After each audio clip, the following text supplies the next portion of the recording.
Estuvimos esta semana conversando con Steven Pinker, el destacado intelectual canadiense, psicólogo, que ha hecho, él dice que no es optimismo, pero dice que es una mirada sobre los hechos, su mirada sobre el mundo. Ha dicho que vivimos en el mejor de los mundos posibles y su último libro se llama Racionalidad, precisamente convencido de que la racionalidad es lo que hay que aplicar en un mundo donde pasan este tipo de cosas, donde la gente, la población ve escándalos, ve mentiras, ve lo que conocemos como fake news ahora, ve ruido en las redes sociales y ve muchas hipótesis o tesis falsas que empiezan a informar el debate político. Frente a eso, dice, el antídoto es la racionalidad es más o menos escasa y explica las razones de por qué eso es así, y lo que convendría es aumentarla en el debate público y en la elaboración de las políticas públicas. Es parte de lo que conversamos esta semana con Steven Pinker, que fue invitado a Chile por Deloitte, la empresa de análisis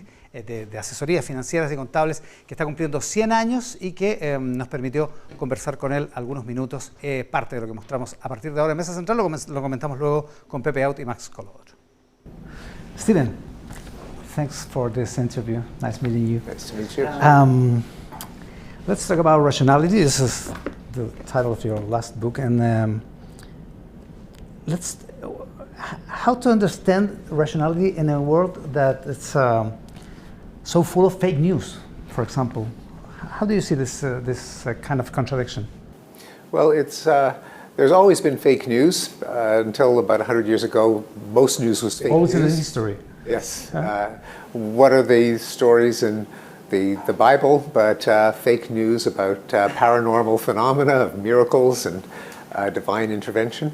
I think we have to ask, why do we ever have real news? Why do we have, given that we know that the individual humans have many biases and flaws and fallacies, nonetheless, we can't be completely irrational because our species has spread out over the whole globe. There are tribes who survive in the Arctic, there are tribes who survive in the rainforest, there's tribes who survive in the desert. So we're capable of figuring out our environment, of understanding cause and effect, of outsmarting other animals. So we can't just write off all of humans and say we're an irrational species. On the other hand, when it comes to knowledge of things beyond our immediate experience, of leaders in power, of ancient history, of the causes of fortune and misfortune, of the distant future, there we have nothing to go on in terms of our own experience. Now, those of us who are more educated, who are more involved in institutions, know that we trust scientists, we trust historians, we trust journalists, we trust government officials and agencies. If they earn that trust, for a lot of people, they don't trust them. And so they fall back on either their own experience, which doesn't help them for world events, doesn't help them for powerful people. And so they're very happy to believe whatever makes them feel good, whatever makes their own side look smart and wise and noble and good, what makes the opposite side look evil and stupid. And it takes a lot to get people to hand over that judgment to objective, disinterested institutions. And we believe it even against facts, even against based on our own experience. Well, I think people are pretty good at recognizing facts when it comes to their own experience. Yeah. If you didn't, you couldn't keep gas in the car and food in the refrigerator and your kids clothed and fed and off to school on time. We have no choice but to attend to facts in our everyday life. Do you know about talking about fake news and disinformation? There's a commission here in Chile. Yes, I've been told about that. Yes. Yeah. What do you think about this kind of initiative? So this kind of commissions ruled by government, thinking and speaking about journalism, about news, about social media, about fake news? Yeah, I don't think that that's a particularly good idea, especially if it comes to deciding what is fake and what is real, because we start out ignorant about everything. And the only way we know what's fake and what's true is by expressing ideas and having other people criticize them.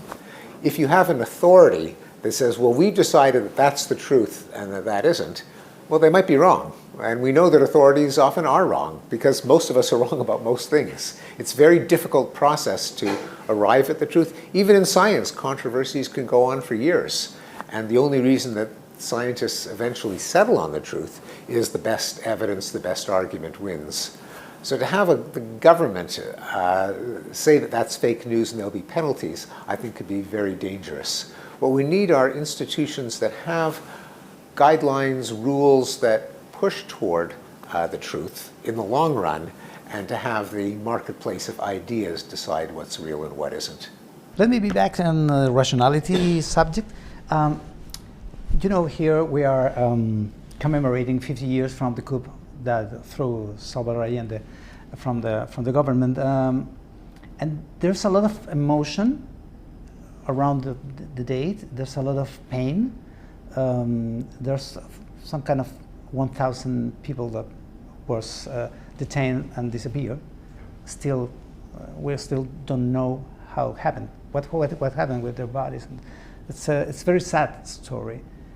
How apply rationality to this debate, to this conversation about 50 years after a tragedy like a coup? Well, we should obviously know the facts as accurately as possible to find out what happened to those 1,000 people, although we know they were victims of government repression. To remind ourselves what is the rational basis for government.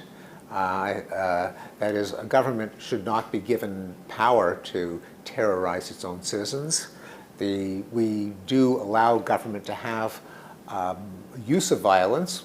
The police have guns, the army has guns, but only to carry out limited purposes, namely to prevent people from killing each other. There's always a danger that we think of the government as just the safeguard of society. We forget that people in government are humans. They have cognitive flaws, they have a desire for power, and unless we control government, then there's always a danger of slipping into tyranny. Now, in the case of what happened 50 years ago, I think we can also look to studies of how societies heal from atrocities, as in the case of Chile. And there is a role for commemoration, for the history books to accurately report what happened, for there to be ceremonies and monuments. And there are studies that show that societies that do come to grips with the painful events in their past are less likely to repeat them and are likely to be more robust. What Germany had to face after the Second World War and the Holocaust is an example. There was a very painful process where Germany had to admit its own role. And Germany has turned into a very peaceful and progressive country. Yeah. Let me finish with a couple of questions about media. You are aware about the events of 2019? Oh, yes. Yeah. We call here the estallido social. I don't know the word for estallido. I'm sorry. Unrest. Yeah, unrest. Yeah, and we are in television. We spend a lot of hours broadcasting the videos of the unrest, the violence, people destroying subway stations, a lot of violence, actually. And there was some kind of reflection after that, in order of if we and on the media were responsible for inflaming,